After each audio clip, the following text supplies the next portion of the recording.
Bien-aimés dans le Seigneur, Shalom, nous sommes dans la joie de commencer une nouvelle semaine de méditation biblique et aussi un nouveau mois. Nous sommes le lundi 1er août 2022 et nous vous saluons au nom précieux et merveilleux de notre Seigneur et Sauveur Jésus-Christ. Nous allons lire un texte dans la lettre de Paul aux Éphésiens. Éphésiens chapitre 3, nous lirons les versets 20 et 21. Éphésiens 3, 20 et 21, voici ce que la parole de Dieu déclare. Or, à celui qui peut faire, par la puissance qui agit en nous, infiniment au-delà de tout ce que nous demandons ou pensons, à lui soit la gloire dans l'Église et en Jésus-Christ, dans toutes les générations, au siècle des siècles. Amen. Au-delà de tout, tel est le thème de notre méditation biblique de ce lundi 1er août 2022. Bien-aimé en Seigneur, l'être humain est esclave de son monde, ainsi que de ses pensées. Tout ce que nous faisons, ainsi que tout ce à quoi nous pensons, sont les fruits de notre monde. Cela nous façonne et nous limite dans toutes nos actions et influence même nos prières. Nos prières se limitent souvent à ce que nous vivons. Le texte de ce jour nous enseigne que notre monde ne se limite pas à ce que nous voyons ou nous vivons, mais avec le Seigneur, il y a plus que tout ce que nous voyons. Le Seigneur va au-delà de notre monde. Et il le dit dans 1 Corinthiens, chapitre 2, verset 9. Il est écrit, « Ce sont des choses que l'œil n'a point vues, que l'oreille n'a point entendu, et qui ne sont point montées au cœur de l'homme, des choses que Dieu a préparées pour ceux qui l'aiment. » Donc pour ceux qui l'aiment, il y a des choses que l'oreille n'a pas entendues, que l'œil n'a pas vues, des choses qui ne sont même pas montées au cœur. Donc des choses qui n'existent pas dans la pensée de l'être humain. Voyons donc dans ce texte les leçons que nous pouvons tirer à partir de ce que Dieu fait au-delà de tout. Il est dit, il peut faire par la puissance qui agit en nous infiniment au-delà de tout ce que nous demandons ou pensons. Première chose, parlons d'abord des limites de notre monde, les limites de notre monde. Dans 2 Rois chapitre 1er verset 2, la Bible dit, « L'officier sur la main duquel s'appuyait le roi répondit à l'homme de Dieu, « Quand l'Éternel ferait des fenêtres au ciel, pareille chose arriverait-elle » Bien-aimés, depuis notre enfance, nous emmagasinons une série de réalités et d'informations sur le monde dans lequel nous vivons. Et nos prières sont aussi limitées par ce que nous voyons, entendons ou pensons, toujours dans les limites de notre monde. Par exemple, un enfant dans un village ne demandera jamais un gratte-ciel qu'il n'a jamais vu. Dans le village, il n'a jamais vu le gratte-ciel. Donc, il ne peut même pas penser à autre chose que des cases, ou bien une grande case, une case longue, mais pas un gratte-ciel. Parce que ce n'est pas dans son monde. Et ça ne viendra pas dans ses pensées. Voir une situation économique changer en 24 heures, là nous rentrons dans le texte de 2 Rois 7.2, en 24 heures, la situation économique allait changer. Le prophète a dit, demain à la même heure, les prix vont radicalement changer. Seul le prophète pouvait l'imaginer parce qu'il voyait, non avec ses yeux, mais avec les yeux divins, au-delà du monde dans lequel il vivait. Ainsi, ce que nous voyons ou vivons, ce n'est pas ce qui existe dans le plan de Dieu. Qui a déjà vu une vierge devenir enceinte? Personne. Pourtant, Marie a conçu le Christ alors qu'elle ne connaissait pas d'homme. Mais notre monde est limité.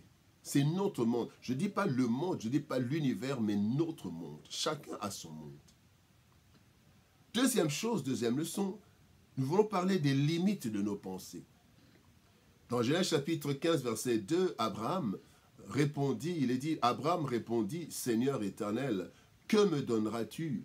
Je m'en vais sans enfant, et l'héritier de ma maison, c'est Élézer de Damas. Abraham, dans sa vieillesse, pensant à son état physique et déjà à sa mort prochaine, il ne peut plus imaginer avoir une descendance biologique alors qu'il avait reçu la promesse. Il ne peut plus imaginer cela. Physiquement fatigué, biologiquement dans un état, et même sa femme aussi, déjà biologiquement dans la ménopause. Alors, ces pensées limitées, les pensées d'Abraham, ne voient comme héritier que Élézer. Élézer qui était le chef de ses serviteurs, et avec Élézer. Et c'est ce qu'il dit au Seigneur, je vais bientôt mourir, mon héritier, c'est Élézer. Pourtant, en lui, il y avait déjà Isaac, il y avait déjà des nations, plusieurs nations que Dieu voyait. Nous nous limitons souvent à nos pensées lorsque nous prions. Nous ne voyons que ce que nous pouvons voir ou ne pensons qu'à des choses qui sont en fait accessibles à nos pensées. Il en est de même, bien-aimés, pour nous. Nous sommes limités par nos pensées. Et nous ne pouvons imaginer des choses au-delà de nos pensées. Pourtant, nos pensées ne saisissent pas tout ce que Dieu est capable de faire. Et il a fallu à Abraham une foi au-delà de ce qui existait dans ses pensées. C'est ainsi que notre Père dans la foi, après une vie d'expérience glorieuse avec Dieu, et ayant déjà Isaac, il pouvait penser l'impensable.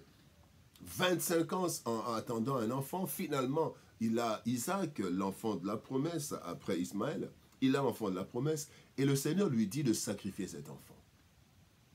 Quelle épreuve!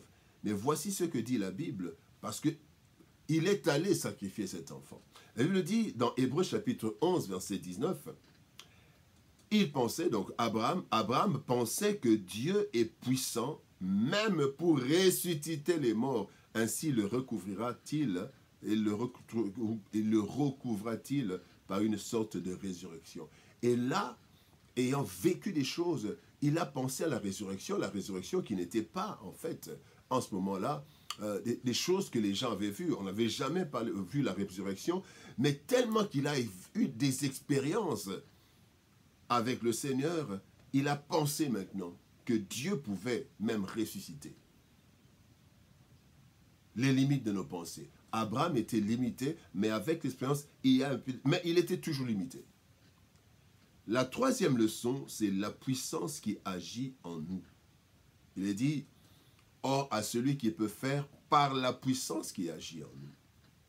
Dans Juge chapitre 6, verset 14, la Bible dit, l'Éternel se tourna vers lui et dit, avec cette force que tu as, va avec cette force que tu as, et délivre Israël de la main de Madian. N'est-ce pas moi qui t'envoie?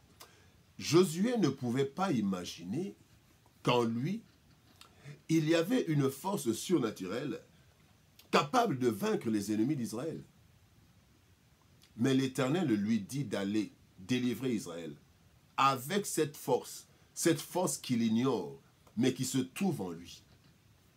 Et le texte du jour nous parle de la puissance qui agit en nous. De quoi est faite cette puissance? Et il y a 4 éléments qui la composent. Il y a d'abord la foi. La foi est une puissance. La Bible dit dans Luc chapitre 17, verset 6, que celui qui a une foi comme un grain de sénévé peut déplacer même une montagne. Il y a la foi qui est cette puissance qui agit en nous. Il y a la puissance du Saint-Esprit. Dans 1 Jean chapitre 4, verset 4, il est dit, vous l'avez vaincu parce que celui qui est en vous, est plus grand que celui qui est dans le monde. Pleine puissance qui est en nous. Troisième composante de cette force qui agit en nous, les capacités surnaturelles. Quand vous lisez Exode chapitre 35, verset 31, la Bible dit que Dieu a donné à Betsalel une intelligence, une capacité surnaturelle pour former le bois, pour travailler. La quatrième composante, c'est l'intelligence renouvelée. Quand nous sommes chrétiens, la Bible dit dans Romains chapitre 12, verset 2b, soyez renouvelés dans votre intelligence. Et ça aussi, c'est une puissance. Tous ces éléments forment la force inestimable qui est en nous. C'est cette puissance qui a poussé Josué à avoir le courage d'ordonner au soleil de s'arrêter. Josué chapitre 10, verset 12.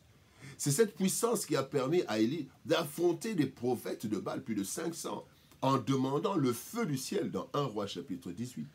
Cette puissance agit en chaque chrétien. Que Dieu nous bénisse. Shalom, au revoir et à demain.